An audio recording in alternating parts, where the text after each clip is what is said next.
نحمده ونصلي على رسوله الكريم اما بعد فاعوذ بالله من الشيطان الرجيم بسم الله الرحمن الرحيم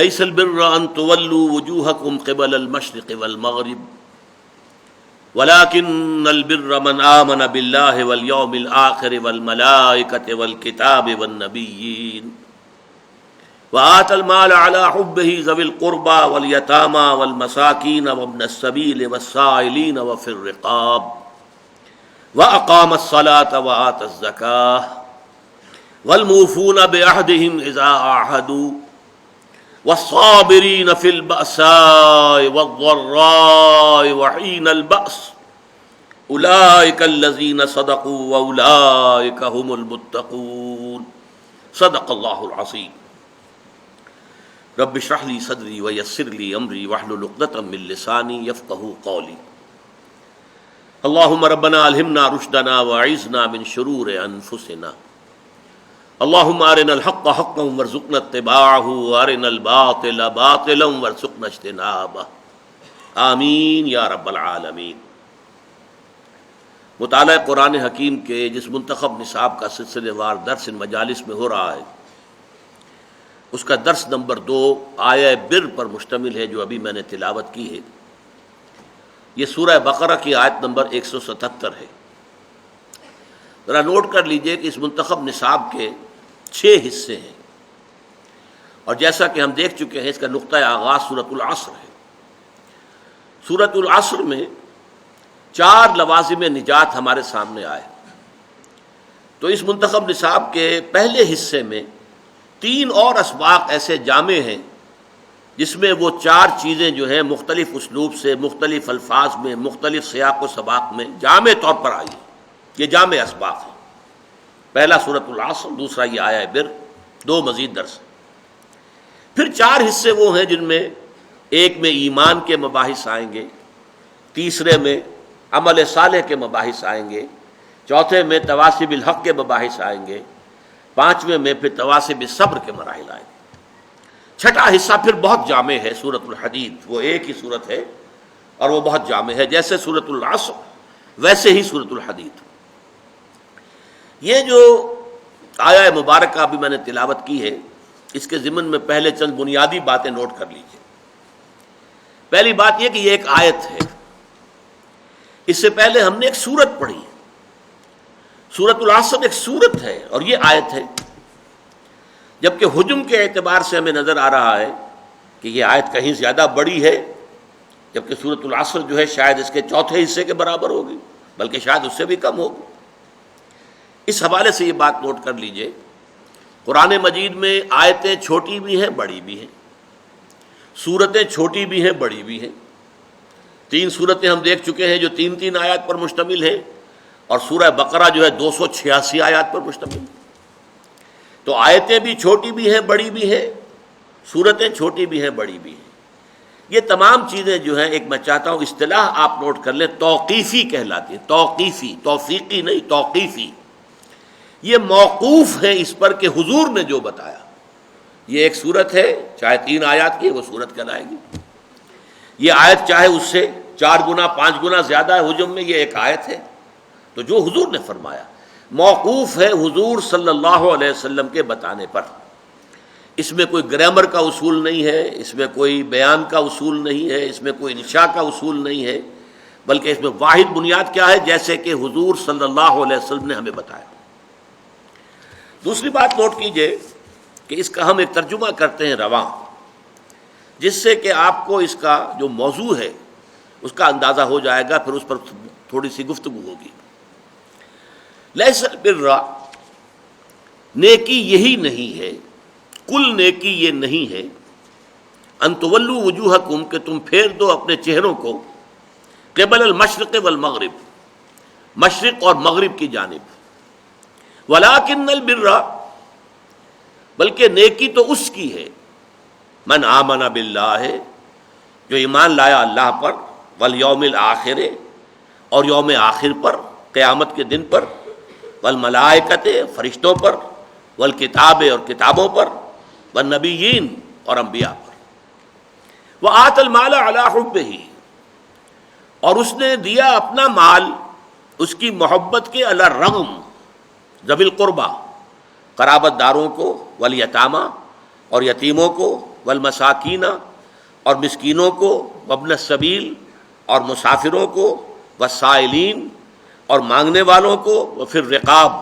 اور لوگوں کی گردنیں چھڑانے میں، وَأَقَامَ الصَّلَاةَ وَآتَى الزَّكَاةَ اور قائم کی اس نے نماز اور ادا کی زکوٰۃ، وَالْمُوفُونَ بِعَهْدِهِمْ إِذَا عَاهَدُوا اور اپنے عہد کو پورے کرنے والے جبکہ کوئی معاہدہ کر لیں، وَالصَّابِرِينَ فِي الْبَأْسَاءِ وَالضَّرَّاءِ وَحِينَ الْبَأْسِ اور خصوصاً وہ جو صبر کرنے والے ہوں فقر و فاقہ میں، تکلیف میں اور جنگ کے وقت، اولئک الذین صدقوا یہ ہیں وہ لوگ جو سچے ہیں، صادق ہیں، راست باز ہیں، واولئک ھم المتقون اور یہی لوگ متقی ہیں۔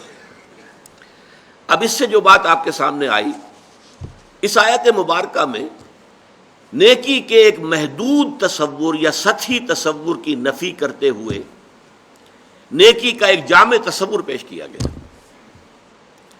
تفسیر میں بعد میں عرض کروں گا، لیکن اتنی بات سمجھ میں آ گئی کہ نیکی کا ایک خاص تصور تھا جس کی نفی کی گئی۔ لیس البر ان تولوا وجوہکم قبل المشرق والمغرب، دیکھو کل نیکی یہی نہیں ہے کہ اپنے چہرے مشرق اور مغرب کی طرف پھیر دو، ولکن البر اور اس کے بعد تفاصیل آئی۔ نیکی تو حقیقتاً اس کی ہے جس میں یہ چیزیں پوری ہو رہی ہیں۔ یہ موضوع کس قدر اہم ہے اس کو اچھی طرح سمجھ لیجیے۔ دیکھیے نیکی کا تصور صحیح ہونا کس قدر اہم ہے، اس کی اہمیت کو آپ یوں سمجھیے کہ جو بھی تصور نیکی کا کسی کے سامنے ہوگا وہ اسی پر عمل کرے گا۔ اگر کوئی محدود سا تصور ہے اس کے ہاں نیکی محدود درجے میں رہے گی، کوئی سطحی سا تصور ہے اس کے ہاں نیکی وہ سطحی رہے گی۔ اب مثال کے طور پر میں آپ کو بتاؤں، ہمارے ہاں عام طور پر الا ماشاء اللہ کٹر مذہبی قسم کے جو لوگ ہوتے ہیں وہ شریعت کے ظاہری احکام میں بہت سخت، بہت متشدد، ذرا سا ادھر سے ادھر ہو گیا، کسی نے حنفی مسجد میں رفع یدین کر لیا تو قیامت برپا ہو گئی، یہ کون آ گیا ہمارے یہاں؟ حالانکہ کون سی بڑی قیامت آ گئی اس میں؟ کسی نے اونچی زبان سے اونچی آواز میں اگر آمین کہہ دی تو ایک مصیبت ہو گئی۔ تو ان چیزوں میں تو بڑے جازم، بڑے پختہ اس پہ جھگڑے کریں گے، مناظرے کریں گے، لیکن عام طور پر دیکھا گیا ہے دل کے کٹھور، سخت دل، عام طور پر دیکھا گیا ہے کہ ان میں وہ رقت قلب نہیں ہوتی، انسانی ہمدردی نہیں ہوتی۔ اس سے بھی آگے معاملات کا ہیر پھیر ہوتا ہے، چھوٹی چھوٹی باتوں پر جھگڑ رہے ہیں شریعت کی، اور سودی کاروبار ڈٹ کر رہے ہیں، کوئی پرواہ نہیں۔ گویا کہ حضرت مسیح علیہ السلام نے جیسا کہ یہودیوں کے بارے میں کہا تھا کہ تم مچھر چھانتے رہتے ہو اور سموچے اونٹ نگل جاتے ہو۔ چھوٹی چھوٹی چیزوں کے اوپر بحثیں ہیں، مناظرے ہیں، گفتگویں ہیں، دلائل ہیں، کتابیں موٹی موٹی شائع کی جا رہی ہیں، چیلنج کیے جا رہے ہیں، لیکن یہ ہے کہ جو بڑے بڑے منکرات ہیں، حرام شے، اس میں ملوث ہے۔ تو یہ ایک نیکی کا ایک خاص تصور ہے کہ جو ہمارے ہاں ایک مذہب کا جو کٹر مذہبی طبقہ ہے عام طور پر اس کے اندر پایا جاتا ہے، اور اسی کا رد عمل ہے کہ ہمارے ہاں کا نوجوان طبقہ جو ہے، ظاہر بات ہے کہ نوجوان حساس ہوتے ہیں، بلکہ ایسے لوگوں کی اپنی اولادیں جو ہیں ان میں ایک رد عمل پیدا ہو جاتا ہے، اس لیے کہ ان سے چھپا نہیں ہوتا اپنے باپ کا کردار کہ یہ نیکی کے کس تصور پر عمل پیرا ہے، اس کا کردار حقیقتاً کیا ہے۔ اس میں ہمدردی جو ہے نوع انسان کی نام کو موجود نہیں ہے، کسی کو تکلیف میں دیکھ کر اس کا دل جو ہے دکھتا نہیں ہے، اس کا ہاتھ اپنی جیب کی طرف نہیں جاتا کسی بھوکے کو دیکھ کر۔ لہذا وہ جو کردار کا ایک تضاد سامنے آتا ہے کہ ایک طرف یہ بڑا مذہبی بنا پھرتا ہے اور حقیقت میں اس کے کردار کا عالم یہ ہے، تو اس کا رد عمل ہوتا ہے۔ نوجوان حساس ہوتے ہیں اور ان کی سوچ بالعموم صحیح ہوتی ہے، غلط نہیں ہوتی۔ یہ دوسری بات ہے کہ رد عمل میں انسان دوسری انتہا کو نکل جائے۔ تو ایک تصور تو یہ ہے ہمارے معاشرے کے اندر جو مذہبی طبقات ہیں اور زیادہ کٹر قسم کے جو مذہبی لوگ ہیں ان کے اندر آپ کو یہ تضاد نظر آئے۔ اس کا بالکل برعکس معاملہ ہے ہمارے ہاں کا جو لبرل طبقہ ہے، وکلاء ہیں، ڈاکٹرز ہیں، تعلیم یافتہ لوگ ہیں، ایجوکیٹڈ ایلیٹ ہے، پروفیشنلز ہیں، ان سے آپ کو ایسی باتیں سننے کو ملیں گی کہ جناب نماز روزہ تو انسان کا انفرادی فعل ہے، کوئی کرے نہ کرے، ہاں جھوٹ نہیں بولنا چاہیے، ایفاء عہد ہونا چاہیے، کسی کو دھوکہ نہیں دینا چاہیے. یہ بالکل برعکس کہ معاملات انسانی کے اندر اپنا فرض ادا کرنا چاہیے. آپ اگر کہیں ملازم ہیں اور تنخواہ لے رہے ہیں تو اپنے فرائض منصبی جو ہے پوری طریقے سے تہہ دل سے ادا کریں، پورا اس کا حق ادا کریں، تاکہ آپ کے لیے اس میں ریمونریشنز، آپ کو تنخواہ اور الاؤنسز مل رہے ہیں، وہ جائز ہو جائیں. یہ وہ تصور ہے ان کے ہاں کہ جو نیکی کا ایک تصور جو ہمارے ہاں کے تعلیم یافتہ طبقات کے اندر نظر آتا ہے کہ وہ عبادات وغیرہ کی کوئی خاص اہمیت نہیں ہے. بس نماز روزہ تو ٹھیک ہے، اپنے لیے ہے، جو شخص کر لے، نہ کرے کیا فرق پڑتا ہے، حالانکہ وہ فرائض ہیں دین کے. لیکن یہ ہے کہ اصل کردار، اصل جو نیکی ہے وہ تو یہ ہے. اب اس سے بھی آگے بڑھ کر میں آپ کو ایک تیسری شکل دکھانا چاہتا ہوں جو ہمارے معاشرے کے برے لوگ شمار ہوتے ہیں، جنہیں آپ گنڈے کہتے ہیں، یا ڈاکو، یا جیب تراش، یا طوائفیں، جسم فروش عورتیں. ان کے ہاں بھی نیکی کا کوئی نہ کوئی تصور موجود ہوتا ہے.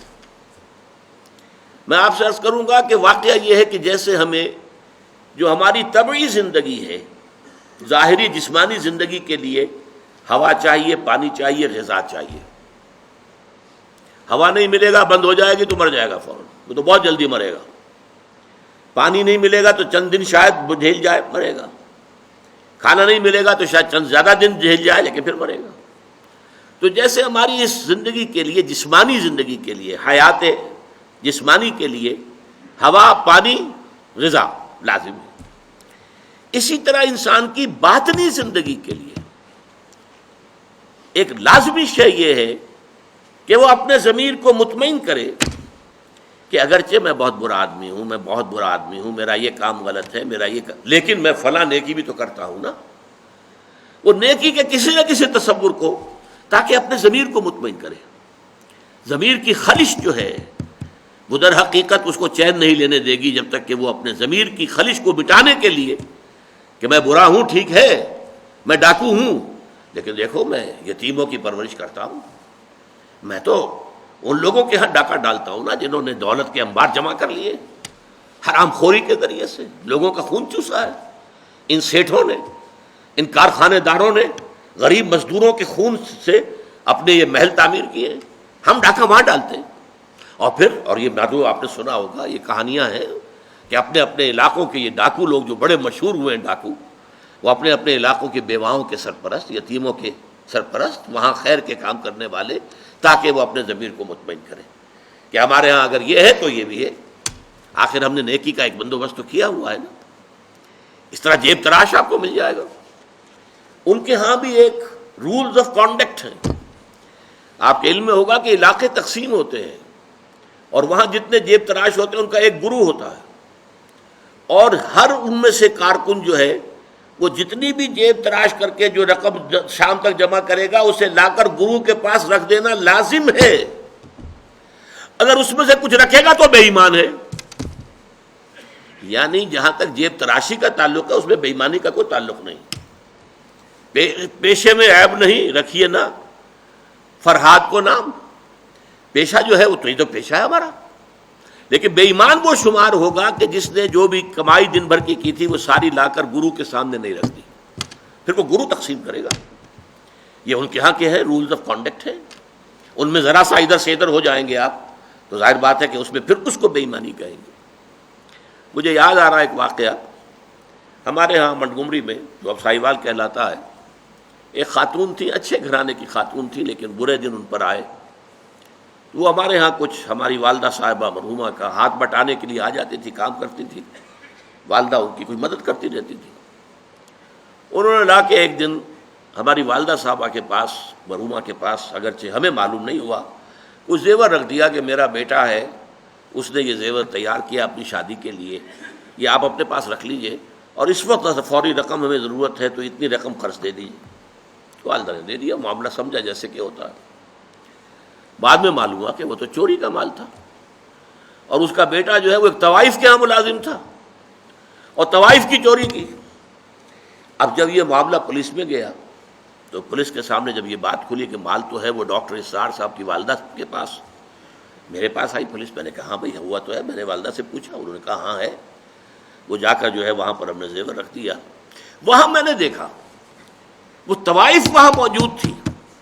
اب دیکھیے جسم فریب شہرت ہمارے معاشرے میں ہم انہیں کتنا گھٹیا سمجھتے ہیں، لیکن وہاں وہ دھڑلنے سے بات کر رہی تھی کہ جیسے وہی کہ پیشے میں عیب نہیں، رکھیے نہ فرحات کو نام، یہ تو پیشہ ہے نا۔ اس نے اس لڑکے کے بارے میں کہا جی بڑا ہی چنگا لڑکا سی، بڑا کم کرتا رہا، پتہ نہیں کب بندہ جو ہے وہ بے ایمان بندے دیر ہی نہیں لگی۔ اب وہ بے ایمان اب ہوا جب کہ اس نے چوری کی، ورنہ ساری ایمانداری ان کے گھر کے اندر چل رہی تھی، پورا جو اس کا پروفیشن تھا اس میں بھی کوئی بری بات نہیں تھی۔ اور یہ آپ کو معلوم ہے کہ یہ طوائفیں جو ہے جب محرم کے دن آتے ہیں، تعزیے نکلتے ہیں، تو کالے کپڑے پہن کر جلوسوں کے ساتھ جانے والیاں، پھر یہ کہ سبیل لگانے والیاں، اور یہ کہ جو ہمارے ہاں اولیاء اللہ کے مقابر ہیں ان کے جو بھی مزارات ہیں ان پر جب عرس ہوتے ہیں تو وہاں جا کر دھمال کھیلنے والیاں یہی ہے نا۔ وہ کام نیکی کا کر رہی ہیں، فلاں بزرگ کے ہاں جا کے گئی ہیں نا، وہاں جا کر دھمال کھیلا ہے، وہ تو اصل میں اپنے بزرگ کے ساتھ عقیدت کے حوالے سے کیا ہے، یا یہ کہ احترام ہو رہا ہے محرم کا۔ اس طریقے سے واقعہ یہ ہے کہ کوئی نہ کوئی نیکی کا تصور ہر برے سے برا انسان اپنے دل میں رکھتا ہے، تب اپنے آپ کو مطمئن کرتا ہے۔ اگر نہ ہو تو رات کو نیند نہیں آئے گی، آدمی پاگل ہو جائے گا، آدمی کی اندر سے شکست ہو جائے گی، شکست و ریخت ہو جائے گی اس کی شخصیت کی، ٹوٹ پھوٹ کر رہ جائے گا انسان اپنے اندر سے۔ تو یہ نیکی کے بہت سے تصورات ہیں جو ہمارے معاشرے کے اندر آج موجود ہیں۔ یہ ہے بہت اہم موضوع۔ یہاں اس سورہ آیت مبارکہ میں ایک خاص واقعہ جو ہے اس کا پس منظر ہے، اب اس کو سمجھ لیجئے کہ یہ موضوع یہاں زیر بحث کیسے آ گیا۔ یہ تیسرا نقطہ ہے، اس کو شان نزول بھی کہتے ہیں، اور در حقیقت یہ میں اس کے لیے لفظ استعمال کر رہا ہوں پس منظر۔ اس آیت کے پس منظر میں تحویل قبلہ کا جو واقعہ ہوا ہے وہ ہے، آپ کے علم میں ہوگا کہ حضور جب تک مکے میں رہے آپ نماز ایسے پڑھتے تھے، خانہ کعبہ کے جنوبی سمت میں کھڑے ہوتے تھے، جو رکن یمانی ہے، اور دوسرا وہ رکن ہے جس میں کہ حجر اسود نصب ہے۔ ان دونوں کے درمیان اگر کوئی شخص کھڑا ہوگا تو اس کو کہتے ہیں استقبال القبلتین، بیک وقت خانہ کعبہ بھی سامنے ہے اور بالکل سیدھ میں بیت المقدس بھی سامنے ہے۔ استقبال القبلتین مکے میں رہتے ہوئے ممکن تھا، اس لیے کہ اگر آپ خانہ کعبہ کے جنوب میں کھڑے ہیں تو آپ کے سامنے کعبہ ہے اور اسی سیدھ کے اندر بیت المقدس بھی ہے۔ لیکن جب آپ ہجرت فرما کر تشریف لے آئے مدینہ منورہ، اب مدینہ منورہ کے جنوب میں ہے بیت اللہ خانہ کعبہ مکہ مکرمہ، اور شمال میں ہے بیت المقدس، لہذا اب استقبال القبلتین تو ممکن نہیں۔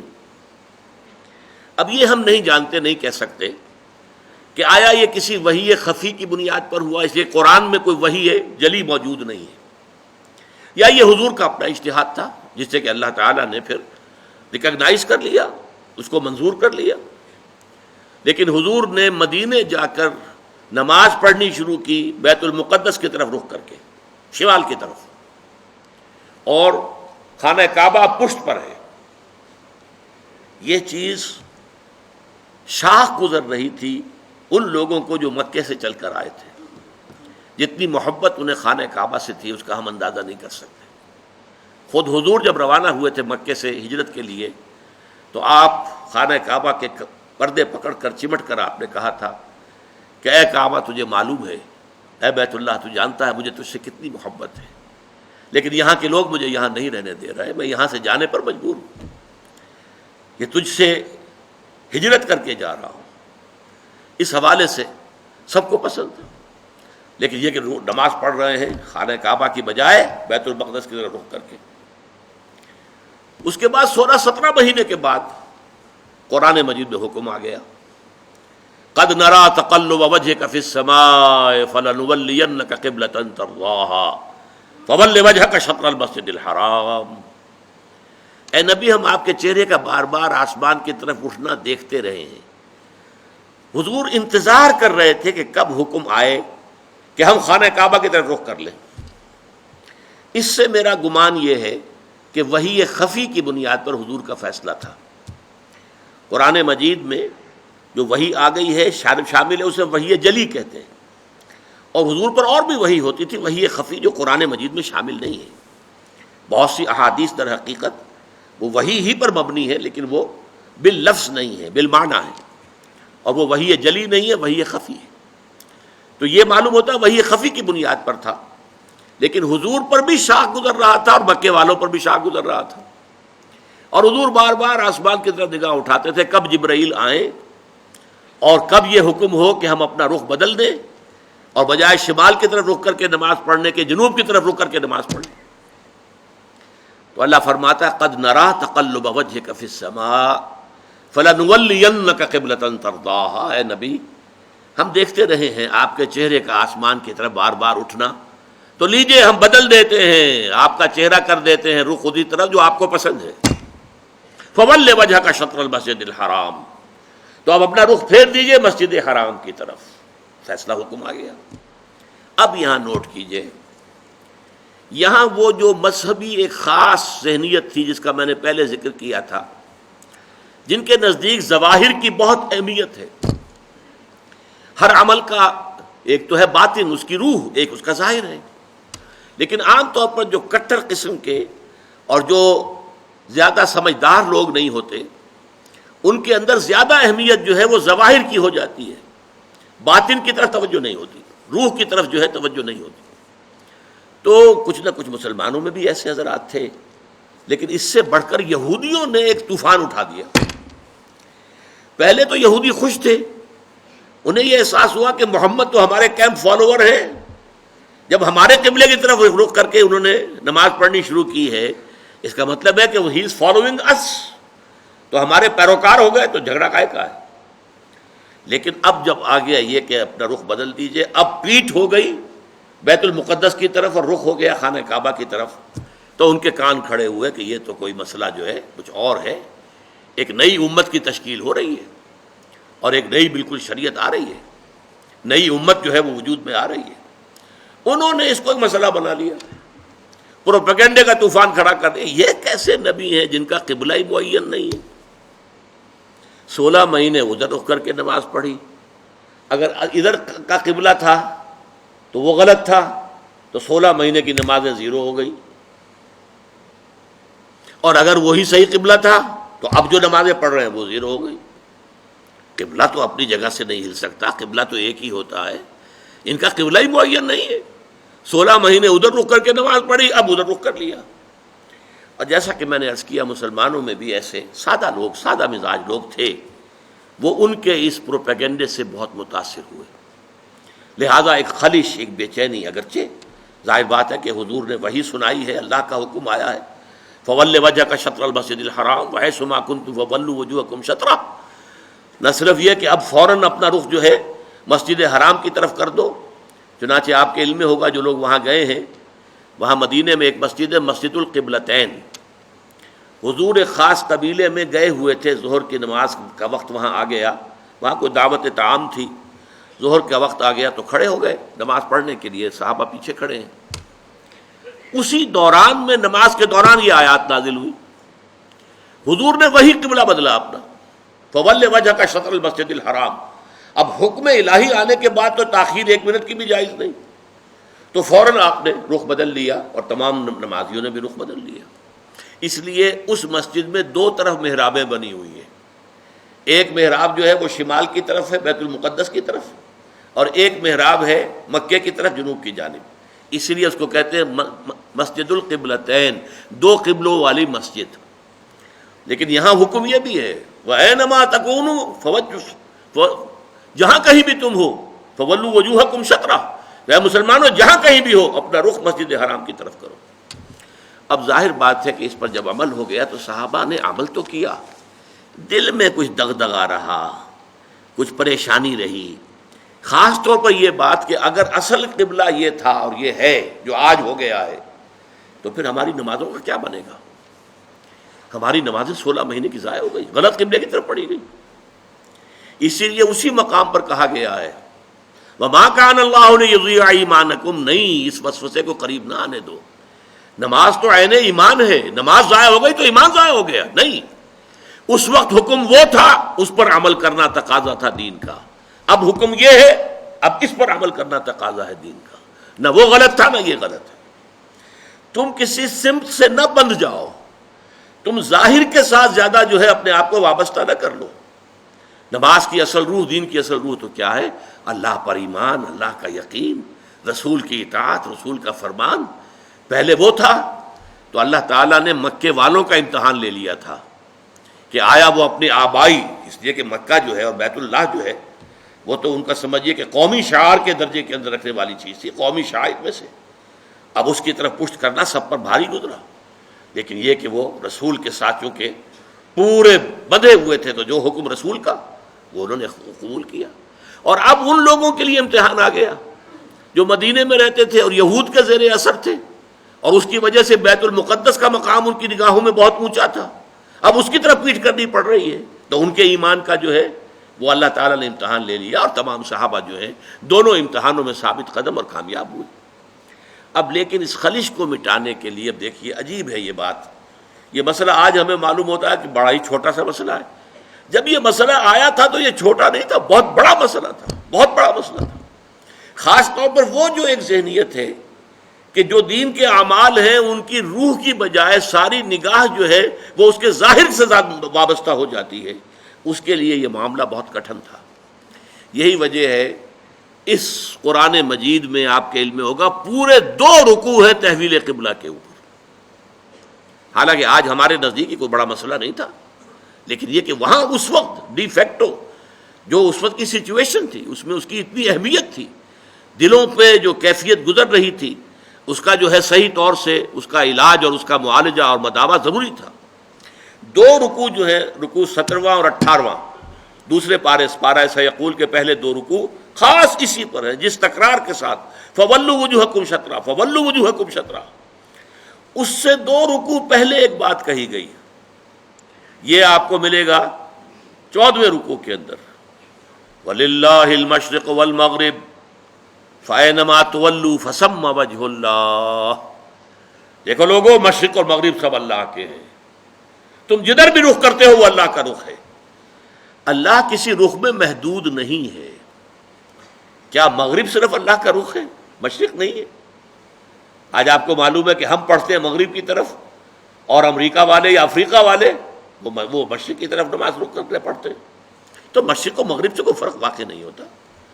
اور دوسرے یہ کہ کوئی قبلے کی سمت معین کر دینا، اس کا مطلب یہ نہیں اللہ اس سمت میں محدود ہے، بلکہ یہ تو تمہاری ہم آہنگی کے لیے، یکسانی کے لیے، یک رنگی کے لیے. ایسا نہ ہو کہ اب آپ کھڑے تو کسی کا رخ ادھر ہے، کسی کا رخ ادھر ہے، کسی کا ادھر ہے، کسی کا ادھر ہے. یہ نہیں، سب ایک رخ میں کھڑے ہوئے ہوں، صفیں بندھی ہوئی ہوں. دیکھنے والا جو ہے کوئی شخص اگر آ جائے اچانک وہ بھی اس سے متاثر ہوتا ہے. ایک فرانسیسی سیاح صرف اس منظر کو دیکھ کر ایمان لے آیا تھا. وہ آیا تھا مصر سیاحت کے لیے، اور وہ جو بہت بڑا وہاں کا دارالعلوم ہے جامع الازہر، اس کی جو جامع مسجد ہے اس کے وہ مینار پر چڑھ گیا. عصر کا وقت تھا، مینار کے اوپر سے اس نے منظر دیکھا، صحن میں عصر کی جماعت ہو رہی تھی. اب ایک امام کے پیچھے کھڑے ہیں، سیدھی سیدھی صفیں بندھی ہوئی ہیں، ایک امام کا کوشن ہے اور وہ جھک رہے ہیں، اور اسی طرح سے کوشن آئی ہے وہ کھڑے ہو گئے ہیں. یہ منظر ایسا اس کے دل کے اوپر اس نے اثر کیا، وہ ایمان لے آیا کہ جس مذہب کی عبادت اتنی منظم، اس کے اندر یہ رنگ ہے، گویا کہ ملٹری پریڈ ہو رہی ہے، اس طرح کا انداز عبادت کا. ایک تو کلیکٹیو، انفرادی نہیں، اجتماعیت کی اہمیت، اور پھر اس کے اندر وہ رنگ اور یکسانی، ہم رنگی دیکھ کر. تو اس طریقے سے تمہارے اندر یک رنگی پیدا کرنے کے لیے ایک رخ معین کر دیا. اس کا یہ مطلب نہیں اللہ اسی رخ میں ہے. للہ المشرق والمغرب، مشرق و مغرب سب اللہ کے لیے ہے. فَأَيْنَمَا تُوَلُّوا فَثَمَّ وَجْهُ اللَّهِ، جدھر بھی تم رخ کرو اللہ کا رخ ہے. شمال بھی اللہ کا، جنوب بھی اللہ کا، مشرق بھی اللہ کا، مغرب بھی اللہ کا. اللہ تعالیٰ کسی رخ میں جو ہے محدود نہیں ہے. اس کو خوب کہا ہے غالب نے ہے پرے سرحد ادراک سے اپنا مسجود. قبلے کو اہل نظر قبلہ نما کہتے ہیں، یعنی ہم جسے سجدہ کر رہے ہیں کعبے کو سجدہ نہیں کرتے ہم. چاہے وہ لوگ جو مسجد حرام میں کھڑے ہو کر وہ وہاں پر صفیں باندھے ہوئے کعبے کے گرد کھڑے ہوئے ہیں، مسجود کعبہ نہیں ہے، معاذ اللہ، مسجود صرف اللہ ہے. اس لیے ہے پرے سرحد ادراک سے اپنا مسجود. مسجود ہمارا جو ہے وہ تو ادراک، ہمارے عقل اور فہم اور ہمارے تخیل اور تصور سے وراء الورا ثم وراء الورا ثم وراء الورا، ہے پرے سرحد ادراک سے اپنا مسجود. قبلے کو اہل نظر قبلہ نما کہتے ہیں. یہ قبلہ نما ہے، اصل میں یہ ایک ڈائریکشن ہے جو معین کر دی گئی. بس یہ ہے، اس سے زیادہ اس کی اہمیت نہ سمجھو. یہ بات کہہ کر پھر 2 رکوعوں کے بعد وہ پورے 2 رکوع آئے جس میں کہ یہ حکم تحویل قبلہ کا حکم آ گیا. سیقول السفہاء ما ولاھم عن قبلتہم التی کانوا علیہا. اب عنقریب بہت سے ناسمجھ لوگ کہیں گے کس شے نے ان کا رخ پھیر دیا اس قبلے سے جس پر یہ رہے ہیں 16 مہینے. قل للہ المشرق والمغرب، کہہ دیجئے اللہ کے ہیں مشرق اور مغرب سب کے سب، تمام ڈائریکشنز تمام سمتیں اللہ کی. اب دیکھیے اس کے بعد 2 رکوعوں میں تحویل قبلہ کے احکام لانے کے بعد پھر 2 رکوعوں کے بعد 19-20 نکال دیجئے، پھر 21ویں رکوع کی یہ پہلی آیت ہے. گویا کہ یوں سمجھیے کہ یہ جیسے میرا دھڑ ہے، 2 رکوع 17-18 یہ تو میرے دھڑ کے مانند ہے کہ 2 رکوع مکمل ہے تحویل قبلہ کے حکم پر، لیکن 2 رکوع پہلے بھی ایک آیت آ گئی للہ المشرق والمغرب فینما تولوا فثم وجہ اللہ. اس کے بعد بھی اگر کوئی خلش رہ گئی، کوئی دل کے اندر جو بے اطمینانی رہ گئی، ہوں گے کچھ لوگ، اب اس کے لیے آخری جس کو کہیں گے موپنگ اپ آپریشن 2 رکوعوں کے بعد لیس البر ان تولوا وجوہکم قبل المشرق والمغرب. نیکی یہی نہیں ہے کہ تم اپنے چہرے مشرق و مغرب کی طرف پھیر دو. یہ ہے، اس لیے ترجمہ کیا کیا، نیکی یہی، یہ نیکی تو ہے. جب حکم تھا شمال کی طرف تم نے اس کی پیروی کی، یہ نیکی تھی، رسول کی اطاعت کی. اسی طرح اب جب ہو گیا جنوب کی طرف تم پیروی کر رہے ہو تو یہ نیکی ہے. لیکن نیکی یہی نہیں ہے، ہر شے کا ایک باطن ہے ایک ظاہر ہے. اب جیسے نماز ہے، نماز کا ظاہر کیا ہے، تمام فقہاء اس سے بحث کریں گے. وضو کے کیا فرائض ہیں، کیا سنن ہیں، کیا نوافل ہیں، کیا مستحبات ہیں.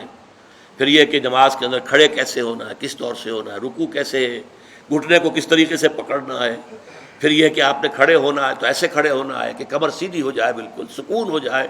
یہ نہیں کہ آدھے رکوع سے ہی آپ سیدھے سجدے میں چلے گئے. اس کو کہا حضور نے یہ نماز میں چوری ہو رہی ہے. پھر یہ ساری چیزیں کیا ہیں، یہ نماز کا ظاہر ہے اور فقہاء اس سے بحث کرتے ہیں. لیکن ایک ہے نماز کا باطن، ایک ہے نماز کی روح، خشوع اور خضوع، یہ یقین کہ میں اللہ کے حضور میں حاضر ہوں. سجدہ کریں تو یہ احساس کہ میں نے اپنے رب کے قدموں میں سر رکھ دیا ہے. یہ کیفیت جو ہے خشوع اور خضوع کی اور حضور قلب کی، اگر یہ نہیں ہے تو چاہے فقہی اعتبار سے 100% صحیح نماز آپ نے پڑھ لی تو نماز کا فرض تو ادا ہو گیا، اس کا ثواب آپ کو مل جائے گا.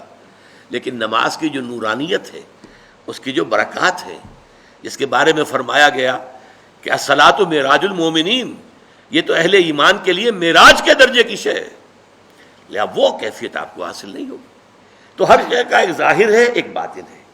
ایک اس کے ظاہری احکام ہے جن سے بحث کرتے ہیں فقہاء، فقہ بحث کرتی ہے، شریعت بحث کرتی ہے. دوسرے داخلی کیفیات ہیں، ظاہر بات ہے فقہ اس سے بحث نہیں کر سکتی. اب جیسے نماز ہے، نماز کا ظاہر کیا ہے، تمام فقہاء اس سے بحث کریں گے. وضو کے کیا فرائض ہیں، کیا سنن ہیں، کیا نوافل ہیں، کیا مستحبات ہیں. پھر یہ کہ نماز کے اندر کھڑے کیسے ہونا ہے، کس طور سے ہونا ہے، رکوع کیسے ہے، گھٹنے کو کس طریقے سے پکڑنا ہے. پھر یہ کہ آپ نے کھڑے ہونا ہے تو ایسے کھڑے ہونا ہے کہ کمر سیدھی ہو جائے، بالکل سکون ہو جائے. یہ نہیں کہ آدھے رکوع سے ہی آپ سیدھے سجدے میں چلے گئے. اس کو کہا حضور نے یہ نماز میں چوری ہو رہی ہے. پھر یہ ساری چیزیں کیا ہیں، یہ نماز کا ظاہر ہے اور فقہاء اس سے بحث کرتے ہیں. لیکن ایک ہے نماز کا باطن، ایک ہے نماز کی روح، خشوع اور خضوع، یہ یقین کہ میں اللہ کے حضور میں حاضر ہوں. سجدہ کریں تو یہ احساس کہ میں نے اپنے رب کے قدموں میں سر رکھ دیا ہے. یہ کیفیت جو ہے خشوع اور خضوع کی اور حضور قلب کی، اگر یہ نہیں ہے تو چاہے فقہی اعتبار سے 100% صحیح نماز آپ نے پڑھ لی تو نماز کا فرض تو ادا ہو گیا، اس کا ثواب آپ کو مل جائے گا، لیکن نماز کی جو نورانیت ہے، اس کی جو برکات ہے، جس کے بارے میں فرمایا گیا کہ الصلاۃ معراج المومنین، یہ تو اہل ایمان کے لیے معراج کے درجے کی شے ہے، لہٰذا وہ کیفیت آپ کو حاصل نہیں ہوگی. تو ہر شے کا ایک ظاہر ہے، ایک باطن ہے. ایک اس کے ظاہری احکام ہے جن سے بحث کرتے ہیں فقہا، فقہ بحث کرتی ہے، شریعت بحث کرتی ہے. دوسرے داخلی کیفیات ہیں، ظاہر بات ہے فقہ اس سے بحث نہیں کر سکتی. قانون، فقہ تو قانون کو کہتے ہیں نا، قانون جو ہے وہ آپ کے داخلی کیفیات سے بحث نہیں کر سکتا. آپ نے جرم کیا، کس لیے کیا، کیوں کیا، اس سے کوئی بحث نہیں. جرم کیا، اس کی سزا ہے، وہ ملے گی آپ کو. لہذا قانون جو ہے اس کا دائرہ علیحدہ ہے اور حقیقت کا دائرہ اور ہے. ہمارے ہاں ان کو عام طور پر کہا جاتا ہے صوفیہ، مرشد لوگ، جو کچھ اندرونی اور باطنی اصلاح کی طرف لوگوں کو توجہ دلاتے ہیں. روح درست ہو جائے، واقعتاً اللہ تعالیٰ کی محبت پورے وجود میں سرایت کر جائے. واقعی جب کھڑے ہوں اللہ کے حضور میں تو معلوم ہو کہ اللہ کے سامنے کھڑے ہیں، اور ایک لرزہ طاری ہو جائے. حضرت علی رضی اللہ تعالیٰ عنہ جب کھڑے ہوتے تھے نماز میں تو جسم جو ہے کانپتا تھا، اور سارے پٹھے جو ہیں بہت ہی، حالانکہ آپ کا جسم بہت مضبوط تھا، بہت سخت، لیکن وہ نرم پڑ جاتے تھے. چنانچہ ایک موقع پر آپ کے جسم میں کسی جگہ پر ایک تیر گھپ گیا، اس سے بہت کھینچا نہیں نکل رہا تھا، پٹھے جو اندر سے ایسے کھینچے ہوئے تھے کہ انہوں نے اس تیر کو پکڑا ہوا تھا، جکڑا ہوا تھا. حضرت علی نے فرمایا کہ ٹھہرو، میں نیت باندھ لیتا ہوں نماز کی، پھر اس کے بعد تم اس تیر کو کھینچ لینا. اور وہی ہوا، نیت باندھی، اللہ کے حضور میں کھڑے ہوئے. اب پورا جسم جو ہے اس کے اوپر ایک راشا ہے، اور پورا جسم کے پٹھے جو ہیں وہ ڈھیلے پڑ گئے، خشوع اور خضوع کی وجہ سے آسانی سے وہ تیر نکل آئے. تو یہ ہے باطنی کیفیت نماز کی. تو اس لیے اے مسلمانوں، تمہیں اب بھی اگر کوئی خلیش ہے، یہ ساری باتیں تمہیں بتا دی گئی، اللہ کا حکم آ گیا، اس سب کے باوجود اگر خلیش ہے تو پھر دوبارہ سن لو، لیس البر ان تولوا وجوہکم قبل المشرق والمغرب. دیکھو نیکی صرف یہی نہیں ہے کہ مشرق و مغرب کی طرف رخ کر دو، اگرچہ یہ بھی نیکی ہے جب اللہ کے حکم کے مطابق ہوگا، رسول کے حکم کے مطابق ظاہر ہوگا. ظاہر کی بھی اہمیت ہے، لیکن کل ظاہر نہیں ہے، ظاہر ہی کو کل نہ سمجھ لو، اور اس کی روح پر اور اس کی جو باطنی جو اس کے اندر جذبہ ہو رہا کیا چاہیے کار فرما، اس پر بھی نگاہ رکھو.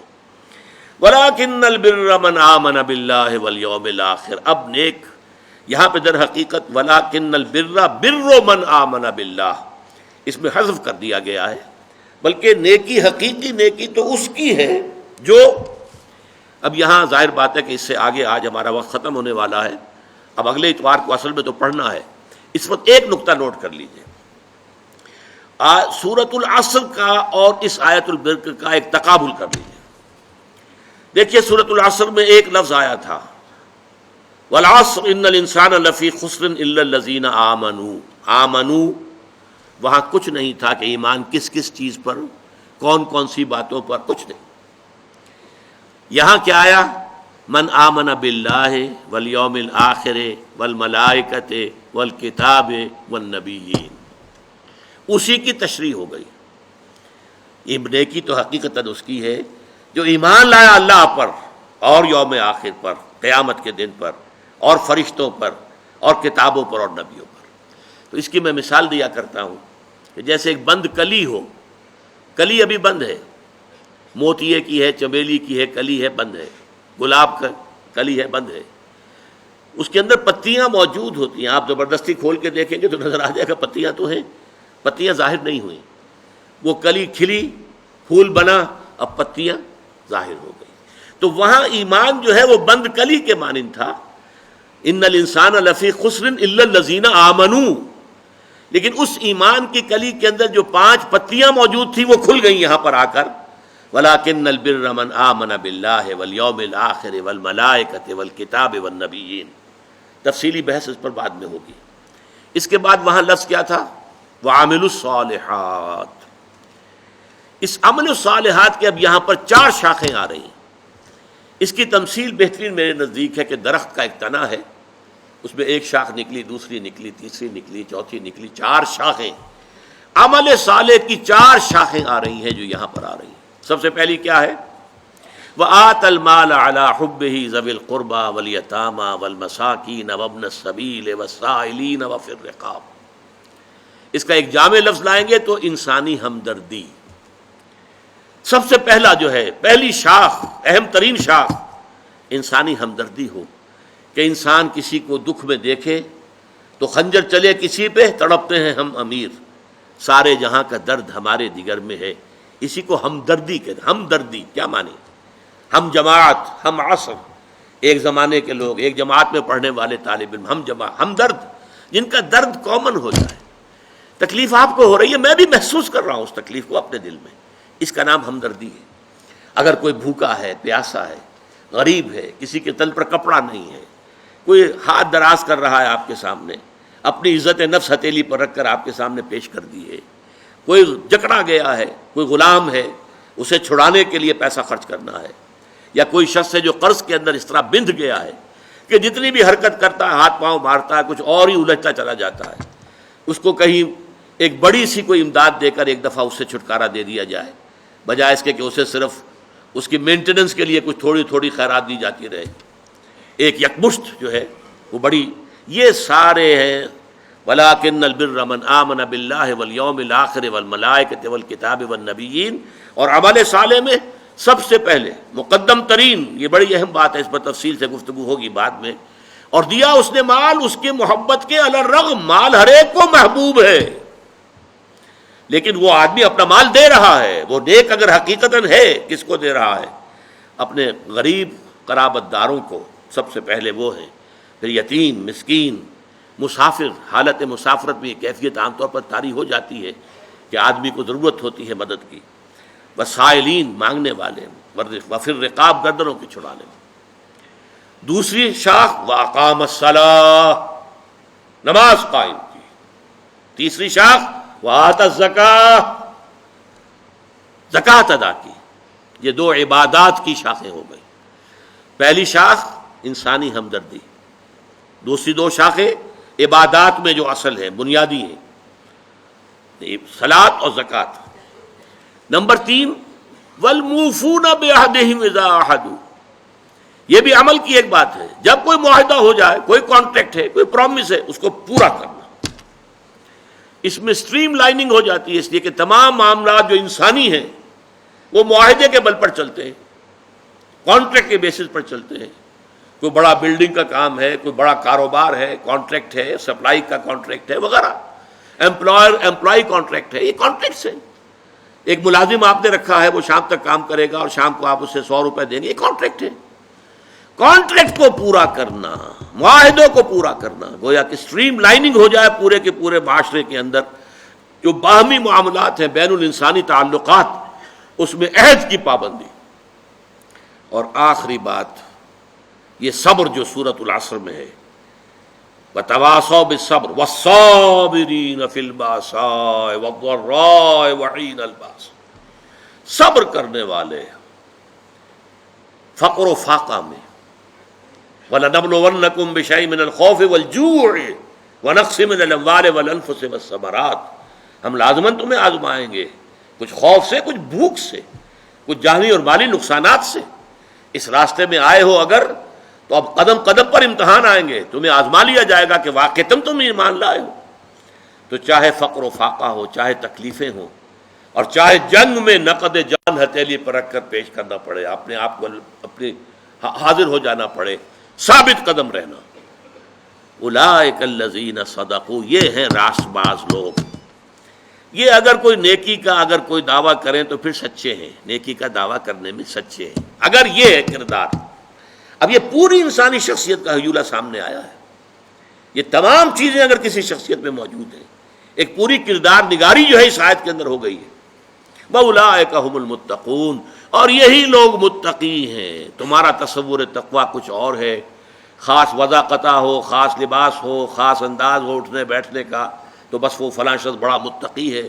متقی یہ ہے جس میں یہ سارے اوصاف ہوں. یہ ہے ایک جامع شخصیت.